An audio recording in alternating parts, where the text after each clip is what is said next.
कहानी की शुरुआत में हम ओरिया के राजा और उसके सिपाहियों को देखते हैं जो एक पहाड़ी की तरफ बढ़ रहे थे क्योंकि वहां पर एक ड्रैगन रहता था जिसकी वजह से ये सभी उससे लड़ने के लिए जा रहे थे। अब आखिरकार गुफा में दाखिल होते ही राजा अपने सिपाहियों के साथ उसे ढूंढने लगता है, तो इसी बीच उन्हें अपने सामने ड्रैगन के अंडे दिखाई देते हैं जिनसे बच्चे निकलता देखते ही राजा के सिपाही उन्हें मार देते हैं। अब ड्रैगन भी ये सब देखने के बाद गुस्से में आते ही अपने सामने सभी सिपाहियों को आग में जलाकर मार देता है, जिन्हें देखते ही राजा भी ड्रैगन के सामने अपनी हार को तस्लीम कर लेता है, लेकिन वो ड्रैगन उसे भी नहीं छोड़ता। अब हम एक सेंचुरी गुजरते ही एलोडी नाम की एक राजकुमारी को देखते हैं जो लकड़ियां काट रही थी, तो इसी बीच फ्लोरिया आते ही उसे अपने साथ वापस महल चलने को कहती है क्योंकि उन्हें अपना फादर बुला रहा था, जिसे सुनकर एलोडी और भी परेशान हो जाती है क्योंकि उनके शहर में खाने पीने की बहुत ज्यादा किल्लत थी। जिसके बाद ये दोनों जो ही वापस जाने लगती हैं तो उन्हें कुछ और लोग भी दिखाई देते हैं जो इस शहर को छोड़कर जा रहे थे क्योंकि अब उनका जिंदा रहना भी बहुत मुश्किल था, जिसे देखकर एलोडी जो ही अपने फादर के रूम में जाती है तो उसे वहाँ पर एक सिस्टर दिखाई देती है जो एलोडी के बाप को एक लेटर देकर वहाँ से चली जाती है। अब लेटर पढ़ने के बाद रिक भी जान जाता है कि यह उसकी बेटी के लिए शादी का एक प्रपोजल है जिसे ओरिया की रानी ने अपने बेटे के लिए भेजा है, लेकिन एलोडी ये सुनते ही अपने बाप को मना कर देती है क्योंकि वो अपना राज्य छोड़कर बिल्कुल भी नहीं जाना चाहती थी, लेकिन अपनी आवाम को धोखा देकर शादी के लिए मान जाती है क्योंकि इस शादी से उन्हें बहुत ही फायदा होगा। जिसके बाद ये सभी अपनी फैमिली के साथ ओरिया की तरफ निकल पड़ते हैं। तभी रास्ते में स्मोक आते ही इन्हें अपने सामने ड्रैगन की मूर्तियां दिखाई देती हैं जो कि बहुत ही ज्यादा डरावनी थी और ये सभी भी उन्हें देखकर थोड़े बहुत डर जाते हैं और आखिरकार सरहद पार करते ही ओरिया की सल्तनत में पहुंच जाते हैं जहां पर सभी सिपाही इन्हें अपने साथ लेकर महल पहुंच जाते हैं जो कि बहुत ही खूबसूरत और इनके महल से तो बहुत ही बड़ा था। अब अंदर दाखिल होते ही वहां पर एक सर्वेंट इन्हें अपने साथ महल के अंदर ले आता है, जिसे देखते ही ये सभी हैरान हो जाते हैं और आखिरकार एलोडी को रूम दिखाता ही सभी को अपने साथ लेकर वहां से चला जाता है क्योंकि शादी से पहले एलोडी को रेस्ट की बहुत ज्यादा जरूरत थी। तभी रात को जब एलोडी ड्राइंग बना रही थी तो बोर होने की वजह से टैले से बाहर देखने लगती है, तो इसी बीच वो अपने सामने एक पहाड़ी पर आग लगी देखते ही हैरान हो जाती है क्योंकि वो यहाँ के बारे में बिल्कुल भी नहीं जानती थी। जिसके बाद सुबह होते ही रानी इजाबेल एलोडी से कुछ शाही सवालात भी पूछती है जिन्हें सुनते ही एलोडी उनके सारे जवाब अच्छे तरीके से दे देती है और रानी भी इस सब की वजह से बहुत ज्यादा खुश हो जाती है। अब इस सब के बाद एलोडी हेनरी से भी मिलती है जिसे देखकर रानी उन्हें एक साथ बाहर जाने का कहती है ताकि वो आपस में एक दूसरे को अच्छे से जान सकें और इस सब के लिए रिक भी मान जाता है। जिसके बाद ये दोनों गार्डन में आकर एक दूसरे से बातें करने लगते हैं, तो इसी बीच हेनरी एलोडी से पूछता है कि क्या तुम्हें इस शादी के लिए फोर्स तो नहीं किया जा रहा, जिसे सुनते ही एलोडी भी बताती है कि मेरे लिए ये शादी बहुत ही ज्यादा जरूरी है क्योंकि उसके शहर में लोग गरीब होने की वजह से भूख से मर रहे हैं और ये शादी ही उनकी जिंदगी का एक तरीका है। और यह कहते ही वो दोनों एक दूसरे के साथ घोड़े सवारी पर निकल पड़ते हैं, लेकिन एलोडी की घोड़े सवारी देखते ही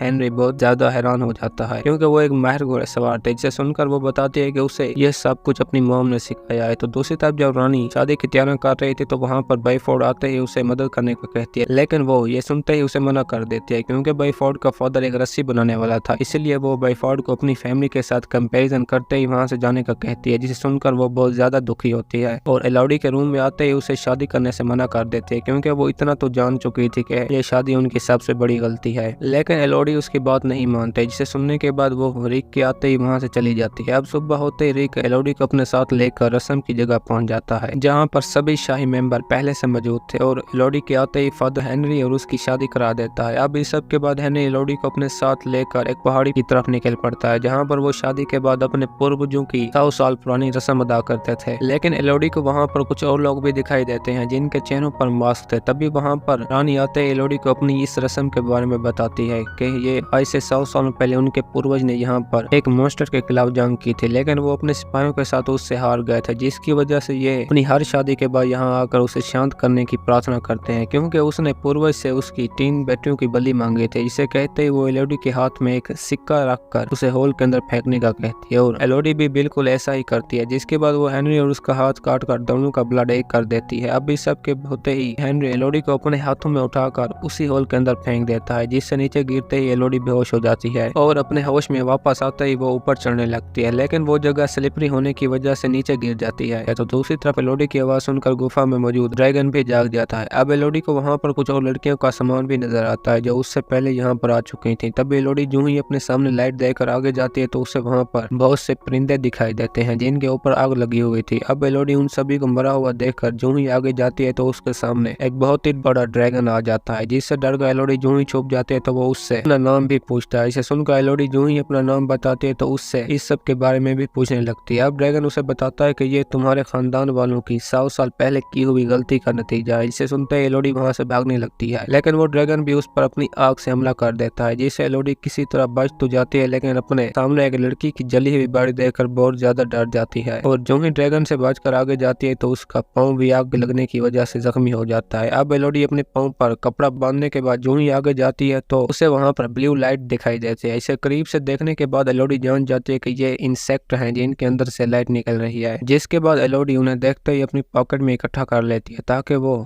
रोशनी के लिए काम आए। और आगे जाकर जो ही एक आइस से बहते हुए पानी के कतरे पीने लगती है तो वहां पर ड्रैगन आते ही उस पर हमला कर देता है, जिसकी वजह से एलोडी पानी के नीचे गिर जाती है। और जो ही बाहर निकलती है तो आग लगने की वजह से उसका हाथ भी जल चुका था। तभी एलोडी जो ही आगे जाती है तो उसे वहां पर बहुत सी लड़कियों के नाम भी लिखे हुए दिखाई देते हैं जो अब मर चुकी थी। अब एलोडी डर के मारे वहीं पर ही सो जाती है और जो ही जागती है तो वो सभी इंसेक्ट एलोडी की टांग पर चिपके हुए थे, जिन्हें देखकर एलोडी जो ही उठाती है तो वो सभी एलोडी के जख्म को हील कर चुके थे। जिसके बाद एलोडी जो ही आगे जाती है तो उसे वहां पर एक मैप बना हुआ दिखाई देता है, जिसके अंदर इस पूरी गुफा के रास्ते बने हुए थे। तभी एलोडी उसे देखते ही बाहर जाने का रास्ता ढूंढ लेती है और आखिरकार उसी जगह पहुंच जाती है जहां पर रोशनी आ रही थी, लेकिन वो रास्ता भी बहुत ज्यादा नुकीला था, जिसकी वजह से एलोडी अपना सूट फाड़कर उसे अपने हाथों और पाँव पर बांध देती है और आहिस्ता से ऊपर जाने लगती है। अब आखिरकार एलोडी जो ही ऊपर जाती है तो वो रास्ता भी बंद था, क्योंकि एलोडी वहां से नीचे बिल्कुल भी नहीं उतर सकते थे। तो इसी बीच एलोडी को नीचे कुछ लोग दिखाई देते हैं जो गुफा की तरफ बढ़ रहे थे। अब एलोडी उन्हें देखकर जो ही मदद मांगती है तो वहां पर ड्रैगन आते ही उस पर हमला कर देता है, जिसकी वजह से एलोडी वापस गुफा के अंदर आ जाती है। और जो ही आगे बढ़ती है तो उसे वहां पर कुछ सोना और ड्रैगन के 3 बच्चे दिखाई देते हैं जो कि मरे हुए थे, क्योंकि उन्हें कहानी के शुरू में राजा ने अंडों से निकलते वक्त मार दिया था। तो दूसरी तरफ रिक भी एलोडी को बचाने के लिए गुफा के अंदर आ जाता है और जो ही आगे बढ़ते हैं तो ड्रैगन आते इन सभी को मारने लगता है। अब एलोडी भी इन सभी की आवाज सुनकर उसी जगह पहुंच जाती है जहाँ पर ड्रैगन उसके बाप को पकड़ते ही एलोडी को बुलाने का कहता है ताकि वो उसे मार सके, लेकिन रिक उसे मना कर देता है और एलोडी को भी किसी सूरत में बाहर नहीं आना कहते ही ड्रैगन गुस्से में आकर उसे मार देता है। अब ड्रैगन के जाते ही एलोडी भी अपने बाप के पास पहुंच जाती है, जो उसे समंदर में मौजूद एक शिप पर जाने का कहता है जहां पर फ्लोरिया और उसकी मोम इंतजार में थी, जिसे सुनते ही एलोडी एक रस्सी की मदद से ऊपर जाने लगती है, लेकिन वो ड्रैगन भी उसे देखकर आग मारने लगता है, जिससे बचकर एलोडी किसी तरह से भी बाहर आ जाती है और अपने फादर के घोड़े पर बैठते ही वहां से जाने लगती है। लेकिन वो ड्रैगन अब तक भी उसके पीछे था, जिसकी वजह से वो अपने घोड़े से उतर कर पत्थरों में छुप जाती है और ड्रैगन घोड़े को जाता देखते उसे जिंदा आग में जला देता है। लेकिन अब वो इस सब की वजह से बहुत ज्यादा गुस्से में था और अपनी पूरी पहाड़ी पर आग लगा देता है, जिसे महल में ठहरे हेनरी और उसकी मॉम भी देख रही थी, जिसकी वजह से वो गुस्से में आकर बोर्ड में मौजूद सिपाहियों को मारते ही फ्लोरिया को अपने साथ ले जाती है। तो इसी बीच एक सिपाही बेफोर्ड को भी चाकू मार देता है, जिसके बाद वो खुद एक घोड़े पर बैठते ही एलोडी के पास पहुंच जाती है और उसे इस सब के बारे में बता देती है। इसे सुनते ही एलोडी रस्म की जगह पर पहुंच जाती है, लेकिन रानी पहले से फ्लोरिया को नीचे फेंक चुकी थी क्योंकि उसने अपना और फ्लोरिया का ब्लड एक कर लिया था। अब एलोडी भी सब के बाद वापस उसी हॉल के अंदर चली जाती है और सभी इंसेक्ट को इकट्ठा करने के बाद आगे बढ़ने लगती है, लेकिन इस बार वो ड्रैगन से लड़ने के लिए अपने बाप की तलवार भी उठा लेती है। तो दूसरी तरफ वो ड्रैगन भी फ्लोरिया को अपने साथ लेकर बच्चों के पास पहुंच जाता है और जो ही उसे मारने लगता है तो गुफा में कोई आवाज सुनकर वहां से चला जाता है, जिसे देखते ही एलोडी भी अपनी बहन के पास आकर उसे अपने साथ ले जाने लगती है। लेकिन इसी भी ड्रैगन के सामने आते ही वो दोनों छुप जाती हैं और वो जो ही इन्हें ढूंढने लगता है तो एलोडी एक तलवार लेकर उसके सामने आ जाती है और बताती है कि वो शाही फैमिली की बिल्कुल भी नहीं है, बल्कि उसे तो एक बलि के तौर पर इस्तेमाल किया गया। लेकिन ड्रैगन ये सुनने के बाद जो ही गुस्से में आकर उस पर आग मारता है तो वो रिवर्स होने की वजह से पत्थरों से टकराकर वापस उसी पर आ लगती है, जिसकी वजह से वो बहुत ज्यादा जख्मी हो जाता है। जिसे देखते ही एलोडी अपना हाथ दिखाकर बताती है कि वो शाही लोग इस तरह से हमें अपने खून में शामिल करते थे। अब ड्रैगन ये सब देखने के बाद एलोडी से खुद को मारने का कहता है, लेकिन वो बिल्कुल भी ऐसा नहीं करती और उसके जख्मों पर वही ब्लू इंसेक्ट डाल देती है जो बॉडी को हील करते थे। अब दूसरी तरफ जब हेनरी ड्रैगन को बलि देने के लिए तीसरी शादी कर रहा था तो वहाँ पर एलोडी भी आ जाती है और वो उस लड़की को अपनी फैमिली के साथ वहाँ से जाने का कहती है, जिसे देखकर वहाँ पर मौजूद सभी लोग हैरान हो जाते हैं। और इसी बीच जो ही ऊपर देखते हैं तो ड्रैगन आते ही इन सभी के ऊपर आग मारकर जला देता है, जिसके बाद पूरा महल के तबाह होते ही एलोडी भी अपने ड्रैगन के साथ वहाँ से बाहर आ जाती है। अब आखिर में सब कुछ खत्म होने के बाद एलोडी भी अपने महल की सारी जिम्मेदारी अपनी मॉम को दे देती है, जिसके बाद ये तीनों वापस अपनी सल्तनत की तरफ रवाना हो जाती हैं। लेकिन इस बार उनके साथ ड्रैगन भी शामिल था और इसी के साथ हमारी आज की ये कहानी खत्म होती है। दोस्तों, अगर आपको हमारी कहानी पसंद आई हो तो वीडियो को लाइक और चैनल को सब्सक्राइब जरूर कीजिए।